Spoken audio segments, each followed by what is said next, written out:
কি হলো দাদা, হঠাৎ মাঝ রাস্তায় গাড়ি থামাতে বললে কেন? সৃজন, আমার খুব টেনশন হচ্ছে।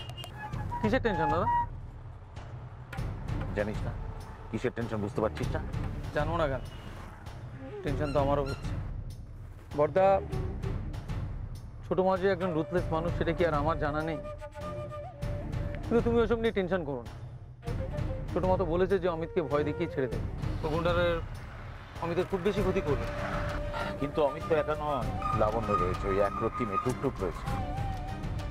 সৃজন, আমি যেটা বলতে চাইছি সেটা হচ্ছে লখনৌর মতন একটা অজানা অচেনা শহরে গিয়ে যদি ওরা কোনো বিপদে পড়ে, মানে ওদের যদি কোনো ক্ষতি, আফটার অল অমিত আমাদের ভাই, উই আর হিজ ফ্যামিলি।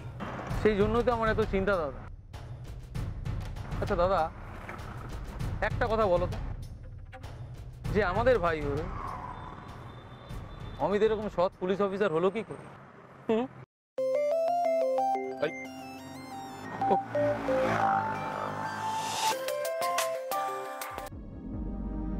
ছোট মায়ের ভাই। হ্যালো। আরে আপনাদের ভাই তো বিশাল ক্যাচাল করে ফেলেছে মশাই। ওর পুলিশের লোক কাদাপাড়া বস্তিতে গিয়ে মুন্নাকে তুলে নিয়ে গেছে। মানে অমিতের লোক মুন্নাকে তুলে নিয়ে গেছে? হোয়াট? না হলে আর বলছি কি মশাই, এই যে শুনুন, ছোট মার কানে খবরটা পৌঁছানোর আগে না ওই মুন্নার জামিনের কেসটা সামলান। আপনি উকিল, কি করে ওর কেসটাকে সালটাবেন সেটা আপনি ভাবুন। লখনৌতে অমিত রায়কে কি করে সামলাবো সেটা আমি ভেবে নিচ্ছি। বলছি শুনুন না, অমিতকে কিন্তু মানে বেশি কিছু করার দরকার নেই। মানে ছোট মাও কথা দিয়েছে যে একটু ভয় দেখিয়ে ওকে ছেড়ে দেবে। এটা আপনার কাছে আমার অনুরোধ, হ্যাঁ প্লিজ। হ্যাঁ আরে না না না না, ওভাবে বলবেন না, ওটা আপনারা আমার উপর ছেড়ে দিন। গাড়ি ঘোড়াতে হবে তো, থানায় যেতে হবে। মুন্নার জামিন করাতে হবে দাদা এক্ষুনি, নইলে আমরা বিপদে পড়ে যাব। দিদি, উকিলটাকে বলে দিয়েছি মুন্না জামিনের কেসটা সামলাতে। আবার নাকি কান্না কাছে বলে কিনা আমাদের ছোট ভাই, দেখবে ওর জন্য কোনো ক্ষতি না হয়, শুধু ভয় দেখিয়ে ছেড়ে দেবে। আরে আমাদের পয়সায় খাবি, হ্যাঁ? তারপর তোদের ভাই আমাদের যাকে ঢিল মারতে এলে নাকি কান্না কাঁদি, আমাদের ছোট ভাই।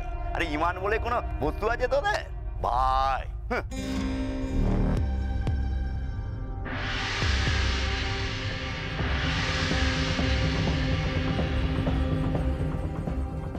যাই হয়ে যাক না কেন হরকেষ্ট, অমিত রায় যেন কোনো মতেই লখনৌ থেকে বেঁচে না বের।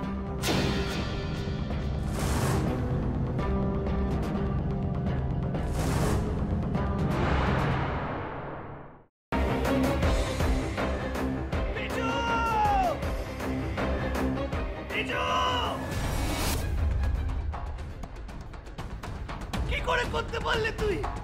ও তোর বৌদি হয়, তুই আমার ভাই হোস।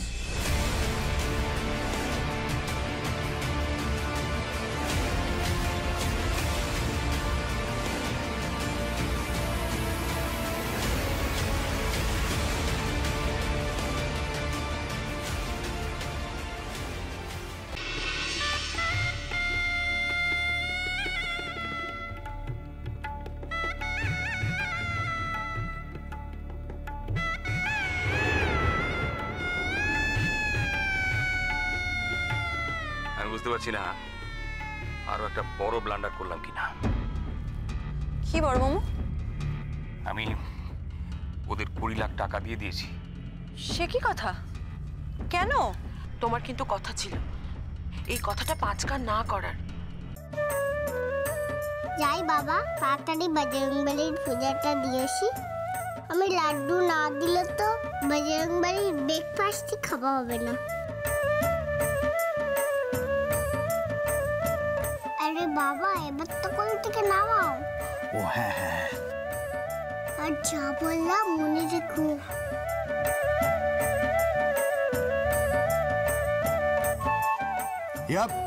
ইয়া সাবধানে সাবধানে দেখে।